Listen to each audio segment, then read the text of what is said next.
ఈ ఒక్క తప్పుతో పాము కాటుతో చాలా మంది చనిపోతున్నారు. కానీ నేను చెప్పే ఈ 5 పనులు చేస్తే మీ ప్రాణాలు కాపాడుకోవడమే కాదు, పక్కన ఉన్న వాళ్ళ ప్రాణాలు కూడా మీరు కాపాడగలిగిన వాళ్ళు అవుతారు. ఫస్ట్ వన్, పరిగెట్టకండి, అరవకండి, టెన్షన్ పడకండి. భయపడద్దు అని చెప్పడం చాలా ఈజీ, కానీ పాటించడం చాలా కష్టమని నాకు కూడా తెలుసు. కానీ ఎక్కువగా టెన్షన్ పడితే బాడీలో ఉన్న fight and flight hormones cortisol ఇంకా అడ్రినాలిన్ అన్నవి రిలీజ్ అయ్యి గుండె అనేవి వేగంగా కొట్టుకునేలా చేసి విషం అనేది బాడీ అంతా ఫాస్ట్గా స్ప్రెడ్ అయ్యేలా చేస్తుంది. సెకండ్ వన్, కరిచిన చెయ్యి లేదా కాలు కదల్చకుండా ఉంచడం. ఫ్రాక్చర్ అయినప్పుడు ఎలా ఉంచుతామో అలాగే. ఎందుకంటే మూమెంట్ ఎక్కువైనా పరిగెత్తినా బ్లడ్ ఫ్లో అనేది ఎక్కువ ఉంటుంది, అప్పుడు విషం కూడా వేగంగా వ్యాపించే ప్రమాదం ఉంది. థర్డ్ వన్, సినిమాలో చూపించినట్టు నోటితో కొరకడం లేదా కట్ చేసి విషాన్ని తీయాలనుకోవడం ఇలాంటివి అస్సలు చేయకండి.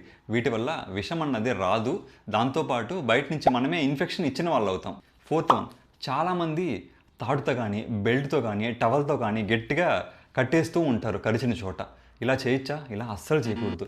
ఎందుకంటే ఇలా చేయడం వల్ల రక్త సరఫరా అనేది కంప్లీట్గా బ్లాక్ అయ్యి పర్మనెంట్ డ్యామేజ్ అయ్యే ఛాన్స్ కూడా ఉంది. కొన్నిసార్లు కాళ్ళు కానీ చేతులు కానీ తీయాల్సిన పరిస్థితి కూడా రావచ్చు. ఇంకా ప్రమాదం ఏంటంటే కట్టేసిన తర్వాత తీస్తారు కదా, అప్పుడు రక్త సరఫరా అనేది ఫాస్ట్గా గుండెకు వెళ్తుంది, అప్పుడు విషం అనేది ఫాస్ట్గా గుండెను కొట్టి హార్ట్ అటాక్ వచ్చే ఛాన్స్ కూడా ఉంది. ఫిఫ్త్ వన్, ఇది చాలా ఇంపార్టెంట్.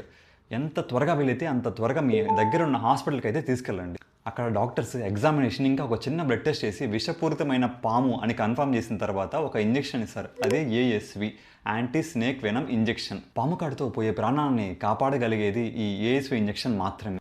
ఒకవేళ ట్రీట్మెంట్ కానీ ఆలస్యం అయితే పెరాలసిస్ లాగా రావడం, కదలలేకపోవడం, కిడ్నీలు చెడిపోవడం, గుండె ఆగిపోవడం ఇలాంటి ప్రమాదాలు కూడా వచ్చే ఛాన్స్ ఉంది. ఈ విషయం ప్రతి ఒక్కరికి తెలిసి ఉండాలి. ఈ రీల్ని సేవ్ చేసుకోండి, ఇంకా మీ ఫ్రెండ్స్, ఫ్యామిలీ, ఇంకా విలేజ్లో ఉన్న వాళ్ళందరికీ షేర్ చేయండి, మీ స్టేటస్ కూడా పెట్టండి. ఈ ఒక 30 సెకండ్స్ అనేది ఒక ప్రాణాన్ని కాపాడొచ్చు. నేను మీ డాక్టర్ హర్షవర్ధన్. Thank you.